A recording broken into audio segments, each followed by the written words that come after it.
I've got a lot of stuff for you guys today, if I can get through it all. Timestamp. Let's get started. I am Devin, your friendly neighborhood board gamer, and this is Devin Talks Tabletop, the YouTube channel where the games are made up and what I say doesn't matter. However, I'm still not in the studio space yet because I need to get some videos filmed today, and Monday, Tuesday, and Wednesday are the days when I need to be home earlier to help manage children whenever we're picking up kids, all of that kind of stuff. These are the days that my wife works longer, which means I need to be working in a smaller time frame and head home. So I'm not setting up the studio yet. I also forgot to bring the table, which is another reason why I'm not setting it up yet, because I've got the blanket and a lot of the equipment, but I don't have the table that everything centers around. So there's really no point in me doing it today. Rather just film some content. Today I'm going to be talking about Moonrakers Binding Ties. This is one of the upcoming expansions for Moonrakers. More are going to be revealed over the course of the summer. This one is one that's exciting. I have not played with this one. I have played with one that I'm not allowed to talk about right now.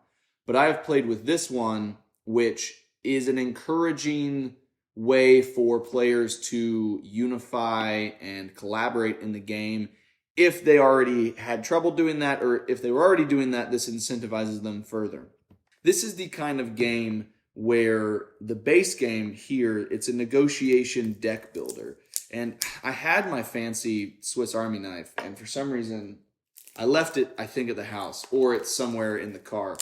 It's lost right now. But all of that to say that Moonrakers is a deck building game of negotiation and contract fulfillment. You go out and you try to use your deck, and you have reactor cards, thruster cards, shield cards, damage cards, and you are trying to layer them in this action tree along with any other players that you bring along to help you with the contract. To meet the requirements of that contract, there's going to be a certain value for the damage, a certain value for the thrusters or the shields. Not every contract has every type of card, but whatever cards are on, whatever action types are on that contract, you have to fulfill the minimum of that number. If you get over, that's fine.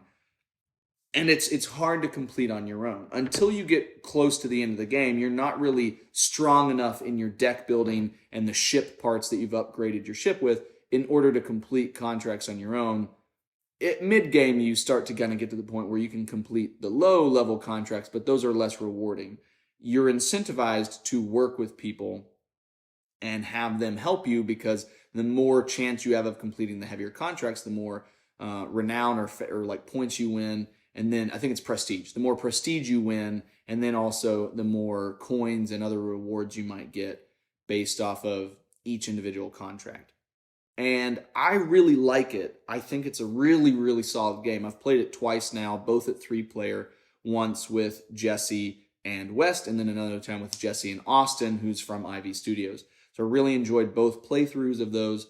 And I get the criticisms. I understand. Part of the criticism that people had is that they maybe were in groups that weren't focused on that collaboration, that negotiation. And so they were trying to do a lot of contracts on their own, which means that lengthened the play time. I find that so you win when you get to 10 prestige. I find that the best method is how we've done it both times we've played, where you really are free to collaborate with anybody and everybody the whole time. It's only when you start to get about to 7 or 8 prestige that you worry about how much you're helping someone versus what they're giving you out of it. Because the negotiation of what you give a person, that's concrete. When you decide, hey, I'm going to give you one of the 2 points and we each get a point, you can't renege on that. Like, you have to give them what you say you're going to give them, and they, vice versa, they have to give you what they say they're going to give you. To me, I've not had a problem with the negotiation side of this. But also, I'm very careful about the kind of people I play these games with. I do not play games that require negotiation with the kind of people who aren't into that, whether the game requires it or not. If you need that, I want to play with people that are open to it. So it is specific to the kinds of people that you bring to the table. But also mechanically, there's the possibility that someone may not want to work with you. And that's what this expansion is designed to do. it introduces the concept of faction reputation. And reputation is something that you gain by working together. So it incentivizes the cooperation and the negotiation.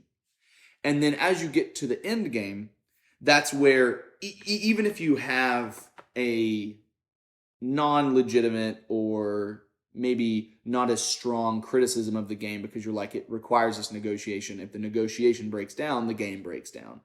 Well, even in a game of cooperation and negotiation, at the end of the game, once I said you get to that 7 or 8 renown point or prestige point, you come to an impasse where players don't want to work with you because you're close to winning.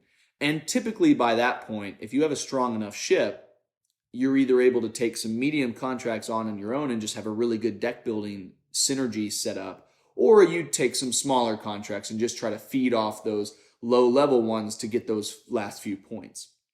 The way that the faction reputation works in here is that it allows you to trade in or cash in that faction reputation in a way that allows you to access some of those harder contracts even on your own.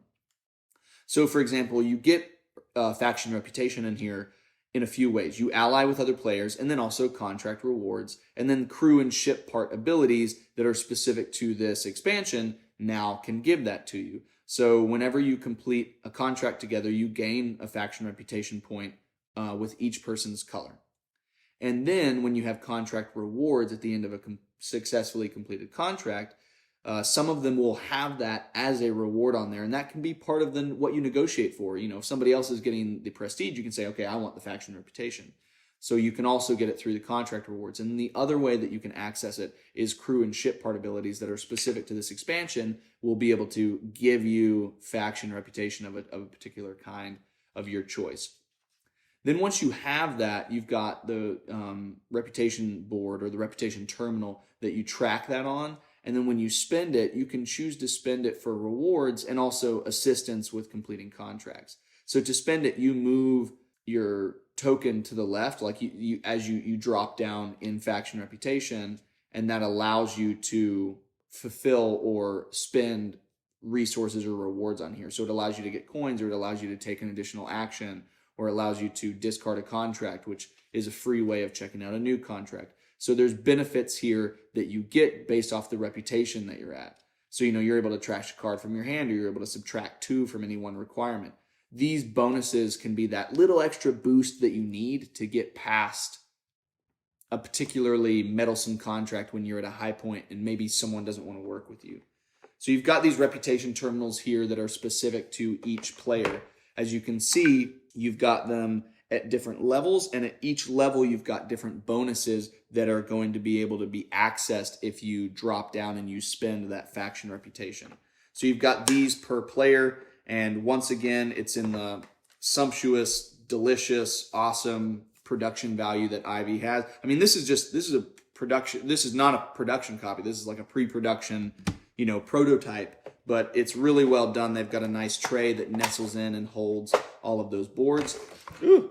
And then they've got in here, they've got the game trays insert, and they've got your faction reputation markers that you can put on your terminal to track where you're at. And then they've got, I think it's 40 extra cards that includes crew and actions, and so you've got crew cards and stuff here. You've got ship parts.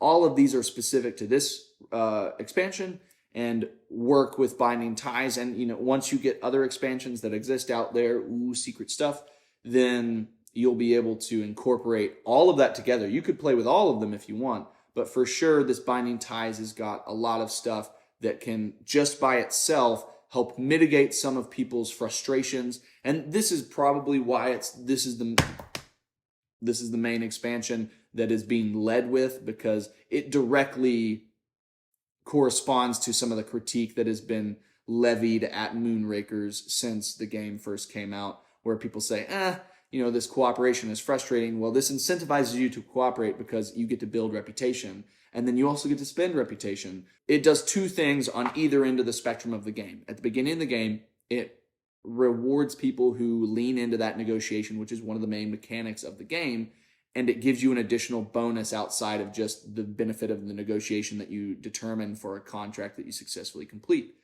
And then on the flip side of that, once negotiation starts to falter and slow down at the end game, it actually continues the pace of the game by allowing you to then spend that reputation, which can give you the benefits you need and the boost you need to jump towards end game without having to slug your way through several lower end contracts.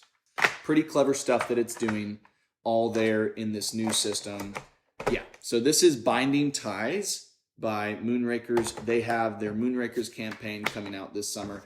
I'm really excited about this. My experience with Moonrakers and then also with Veiled Fate has kind of confirmed for me, and also Mythic Mischief, because I played Mythic Mischief several times. All three of those games have confirmed to me that Ivy Studios is a team that I'm just willing to give free license for them to innovate, come up with a new game, and I'm pretty much going to just be an instant backer because I've liked all three of their titles. I can't wait to see the other stuff that's coming out. I have a little bit of an inkling based off of my experience doing stuff with Jesse and Austin, but again, I can't really speak to that because I'm not allowed to right now because it's secret. But this is Binding Ties. And, you know, it's like the same size as the box here. I love their design aesthetic, the visual, the graphic design, the component quality. Everything that Ivy Studios does, I'm really appreciative of. They're a publisher that I continue to enjoy. And also just good people. I like Austin, I like Zach, I like Sam.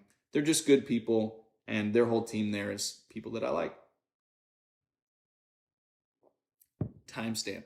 Am I talking faster? I think I'm getting to the point where I'm talking faster in a video. I don't know if that's a good thing or a bad thing. Maybe I'm losing some of my charm by not talking at an incredibly slow, measured pace. Timestamp. On to the next one.